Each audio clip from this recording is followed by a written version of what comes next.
حضرت ابو سلمہ رضی اللہ تعالی عنہ دا یو صحابی رسول دے د خزی ام سلمہ د سلمہ مور اغا د کډه دا او د زوی دے یو ماشوم بچی کیږي او د دوی دا جذبه ده د ابتدا د اسلام خبره ده چې زه د دین دپاره قرباني ورکم. د نبی علیہ السلام زمانه کې د دین دپاره هجرت فرض و، بلکې چې چا به هجرت اونکو بعض صورتونو کې به هغې ته کافر نسبت کېدو، دا کافر شو.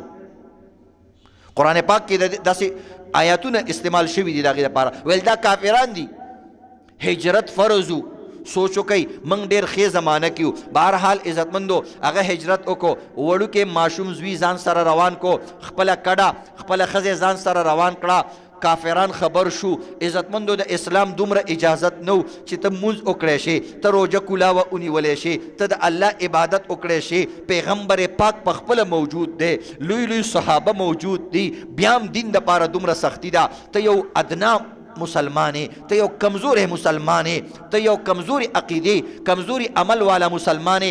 الله تا باندې څومره پیرزو کړی دا دا ګلالی او دا خسته زرق برق جماعتونه در کړی دي، دا خسته مزین د سرمنو او عزتمندو پر اکسینو کې جوړ شوي قرآنونه در کړی دي، او مزیدار عزتمندو د گیزرې در کړی دي، ګرمې یخې اوبې در کړی دي. تا ته بیا محنت ګران دی. سوچ وکا د ټولی دنیا او د دوانو جهانو سردار سید الکائنات محمد رسول الله موجود دی، خو هغه ته دا سهولیات نشتا، هغه ته دومره سهولیات نشتا چې یو څو صحابه خپل بچی خپل نوسی پر رڼا کې ځان سره روان کی او مدینی تلار شي.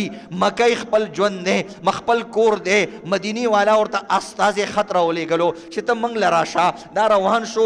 هی د سردار دو جهان د هغه پیغمبر دی چې رب کائنات دته وایي هی زما پیغمبره دا د مکې بدماشان، دا د مکې جاهلان، دا د مکې دغه خلک ستا دشمنان، د دې ختمول ما ته هېڅ نه دي. دا دوه غرونه دي، دا پې رایوځای کوما، ټول پکې دل کوما، ټول پکې دنیا کوما. اجازت دے؟ ویل نا اے زما اللہ دا زما خپلوان دی، دی که زما عزیزان دی، دا زما امتیان دی. یا ربا تا دی له هدایت ورکا. زدا نغوارم چی دی که اے زما حبیبا تا تا پتا نشتا دے دی تا مانی سمر ظلم کئی، تا پا خپل کور کم نپریدی، تا چی بل کور تزی اغا کور تم دی نپریدی. دا سمر زیتے دی. یو سړی ته دی جماعت کې مونځ مکوه، نو زه هغه مخامخ جماعت کې لاړ شي وی کی ته مخامخ ته به هم نه ځې، په کور کې به هم نه کې. ته زه امریکې ته ځمه، وی امریکې کې به هم نه کې. د دې نه غټ ظلم شته؟ نه عزتمندو په سید الکائنات ته وایي نه. کله چې نبی علیه الصلاة والسلام د خپل مکې د کور نه وتو او د خپل شاته لس قدمه به یې واغستل، داسې به بیت الله شریف ته وکتل. هغه وخت کې آبادیانې زیاتې نه وي، د لرې نه بیت الله شریف ښکاره کېدو. بیا به داسې لس قدمه واغسته، بیا به داسې وکتل او په سرو سترګو باندې جړل. صحابه کرام ورته یا رسول الله زه چې ځو څوک خبر نشي، څوک هم ونیسي، زه چې ځو ویل زه مکه ما نه پرېږدي، زه مکې سره مینه کومه، زه احد سره مینه کومه، زه بیت الله سره مینه کومه. دا زما د پلار نیکه کلی دی، دا د ابراهیم کلی دی، دې باندې موږ محنت کړی، دا ما دینه دعوه خلکو نه ایر شو، په دې باندې بې اتفاقي راغلی وه. دې کې حجر اسود زما په لاس باندې کېغوستلی شوی دی، زما نیکه دا جوړ کړی دی. عبدالمطلب دا د بیت الله شریف ځان له یو واقعه ده. بیت الله شریف څه وخت کې ختم شوی و، دا بالکل خلکو ختم کړی او خخ کړی، دا بیا د نبی علیه السلام نیکه راویستی دی. دا ځان له یو واقعه ده چې وخت کې ورته بیان کړم. نو نبی علیه السلام ویل دا خو زما نیکه جوړ کړی دی، زما پلار نیکه او پیغمبرانو دې کې عبادت کړی دی. روان شو بیا مکې ته یو خبر وکړه، یا مکه انی لک محبون، ستا سره ډیر محبت کوما، لو لا اخرجتو ما خرجتو. زما دی قسم وی زما دوست دومره مینه ده دا سره، که دلته زما ورځې او شپې تېرېدې شوې او زه په زور چا نه ویستلې، نو زه به ټول عمر تانه نه وی وتې.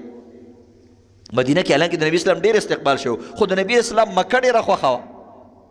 وی لولا اخرجتو ما خرجتو، دا خلق می په زور وباسي، په زبردستی می وباسي، زه مجبور کړی ما، که زه نه مې مجبور کړی مکی سما تا سره دومره مینه ده زه به هېڅ چېرې تانه نه وی وتی. دا سختې تېرې شوي. نو حضرت ابو سلمہ رضی الله تعالی عنہ هجرت کوي لګیا دی، د هغه ښځه سره ده وړی ماشوم منا، یو وړوکی ماشوم دی ورسره ګلالی. چې کله قبیله خبره شوه د خزي قبیله بنو مغیره وا، د قبیله بنو عبد الاسد د قبیله وا. هغه خزي قبیله رااله خپل خزي ایثار کړه، ویل زمون خزه بزان سره مدینه ته نه بوزي.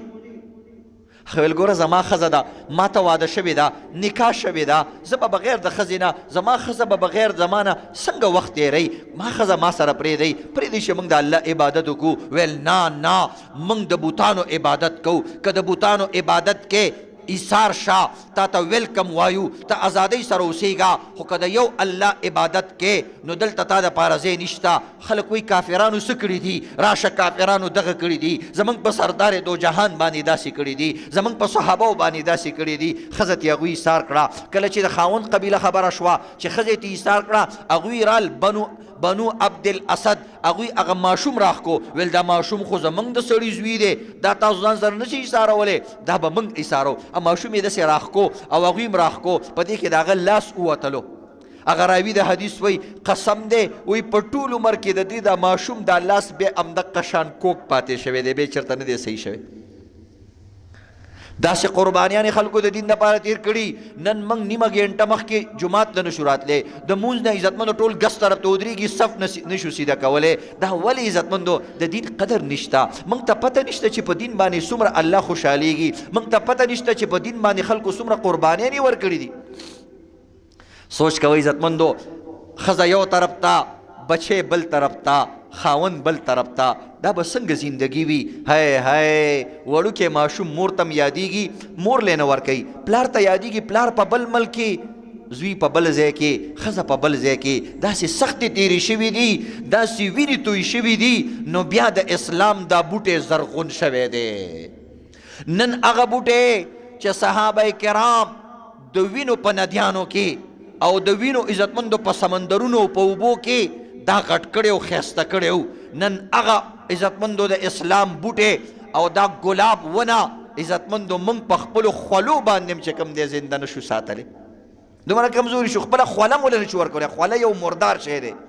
مطلب مې دا دی چې کم ټیم زمونږ نه فارغ وي، کم ټیم زمونږ د دکان نه فارغ، زمونږ د کور نه فارغ، هغه ټیم خپل دوست سره تیرو، سلیما فلم ته تیرو، موبایل ته تیرو، خو گشت ته نه تیرو، ترجمه ته نه تیرو، تفسیر ته نه تیرو، پیر صاحب سره ناسته باندې نه تیرو. هغه خولیم خپل اسلام د پاره نه قربانو. یو کال تیر شو په ام سلمہ باندې، بچے ته لري دی، خاوند ته لري دی. روزانه به عزتمندو باونډرۍ ته راتله او په یو ټیله وه، د خاورې یو اوچته غونډۍ وه، په هغې به کېناسته. یو کال یې مسلسل جړلي دي. یا الله زه خو ستا د دې ګوره د مسلمان هم ګیله راځي، د الله نه هم ګیله کېږي. قرآن کې وایي داسې حالات ما په دې مسلمانان راوستو، وایي زما صحابه او خپل پیغمبر ته وایي متا نصر الله. د دې دپاره یې نه وکړي چې شک یو، هغه ته پته وه چې نصرت به د الله راځي. خیر یا رسول الله تا ویلو چې د سختو نه پس به ریته راځي، هغه ریته به کله راځي، هغه خوشحالي به کله راځي. زموږ تن بدن خو د الله دپاره قربان شو، زموږ د بدن نه وینې ووتلې، زموږ د ملګرو سرونه کټ شو، زموږ لاسونه خپې کټ شو. ټیک ده د الله باندې زموږ یقین دی، خو الله به نور موږ څومره ازماوئ، نور به موږ له څومره تکلیف راکوي. متا نصر الله، هغه د الله نصرت به کله راځي. موږ باندې چې سخت راشي موږ یو دا د دین کار نشو کولی. نو یو کال پس دا ښځه به روزانه راتله، سوال به یې کو یا الله زما بچی خو کم از کم ماله راکه، که خاوند دی چې دا بچی خو راته میلو شي. نو بیا یو سړی و، هغه د دې آهو بوکا واورېدله، هغه قوم یې راجمع کو. وایي ظالمانو موږ قوم چې کوم دی بنو مغیره، دا په عدالت کې، په شجاعت کې، په شرافت کې چې کوم دی دا مشهور قوم دی، او موږ نن راپاسېږو، موږ په یو ښځه بنیادم باندې موږ ظلم کوو. ولې په دې باندې صنم کوو؟ دا خو زموږ د قوم ده، زموږ خپله وینه ده چې دا جاړي، نو زموږ زړه سره اري کېږي. پرېږده چې څه خوښوي هغه به کوي. بس هغوی ازاده کړه. ویل ځکه خپل بچي له ځې چې هلته بچي له لاړه، هغوی هم وکتل چې هغوی پر فلاني قوم دا پرېغوسته، بچی ورته حواله کو، لاړه هجرت یې وکړو. صرف د هجرت دپاره به خلکو دومره سختیانې تېرولې، حالانکې خپل قوم به یې پرېغوستو، خپل کور به یې پرېغوستو، خپله علاقه خپل دکان به یې پرېغوستو، دې ته به هم خلکو نه پرېغوستو. دا حالات په صحابو تیر شوي دي. نن